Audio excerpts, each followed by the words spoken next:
فاروقی وای داده وای داده بچه چه بیرحمی ها نسبتی فرزند یک کس کرد. وای کجا شدن اینوی قدیر کردنه. میتونم که یک کار میگم ای جمع در داره او جمع در داره.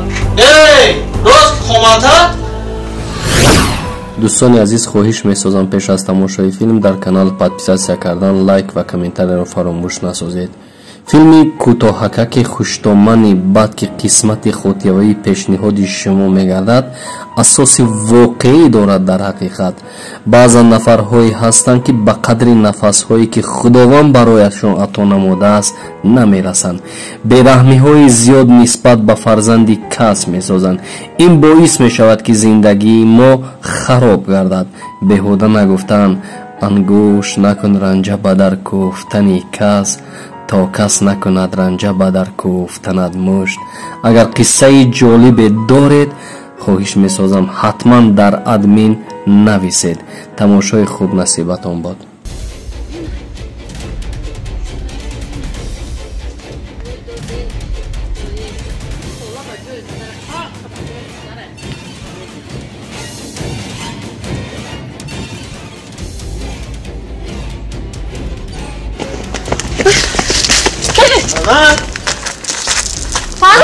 فاروق کلی فاروق بردار چی که فاروق میگوید زنک میگوید.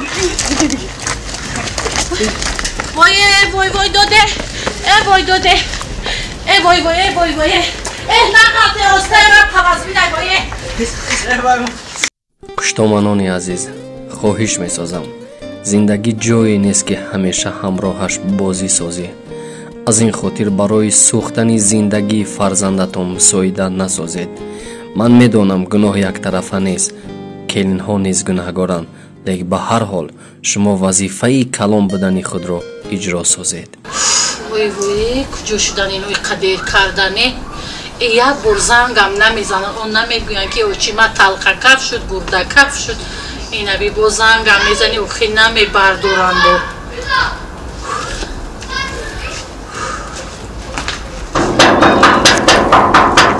هازی اینا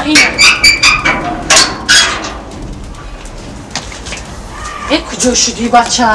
او یا در تلفن جواب نمیدی همین قضایی میزنی چی من نمیبرده. چی گم شد زنه تولد کردم چی شد چی گم شد؟ با غم داده هم بلین تایمه با غم داده حال تولد نکرد. او من گفتم که باید تولد نمیکنم با دروغ کرد با پلر از خاک ولی باید تولد نمیکنه ولی حالی تولد نمیکنه ولی باید یک به فکری ما باشه حالی اون ماه ایسا کنیم و این ماه حالی یک هفته دیگه باید برداره. او اشکمی باید در بالا بود. فاروق کلی فاروق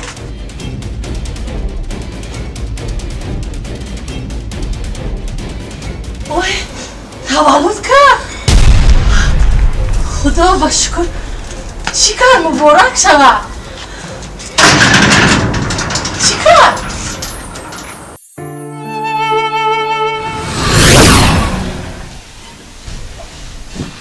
دختر بابای تو نفهمیدی همجا چند کار کرده سر برای یادم تیشا. فهمیده استم روزی میرم خیلی فهمیده هستی برای بکاخی کار بود که نبا میری گرده هم درد دارد هم وارم هم دختر است نمیفهمید شما. میتونم که یک کار میگم ای جمع در داره او جمع در داره. ای راست خمانتت تو را چی نگن یا چی بگن تمام ای جمع در داره او جمع در داره. اما چند نگی تو زنه که اخی چند تا تولد کرد کلام کرد تربیه کرد تو لیت نکردی خیلی پرد شد تمام قد شما درد دیلم کرده نمیشه. درد دیل نه که من در من قطعه دبونه نیستم درد دیل کنی باید تست از کارو را بکر.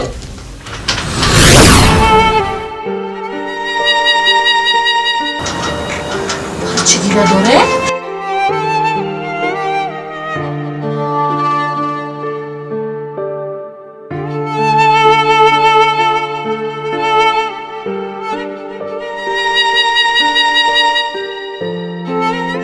بچه چه بیرحمی ها نسبتی فرزند یک کس کرد. نگذاشتی که با روز خودش شادیش رو در دست گیرد، نگذاشتی که فرزندش رو آغوش کند و بوسه کند. امروز زنده او رو نه بلکه مرده میبیند رو آغوش کند. چه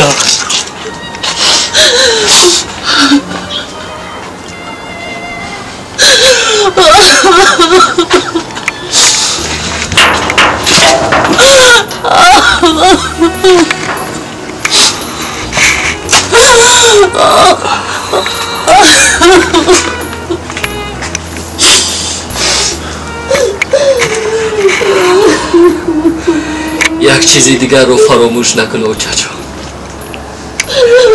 این گریه های تو هیچگاه این طفل بیگناه را زنده نمیکنه. زنده رو تا زنده است باید بر قدرش رسی.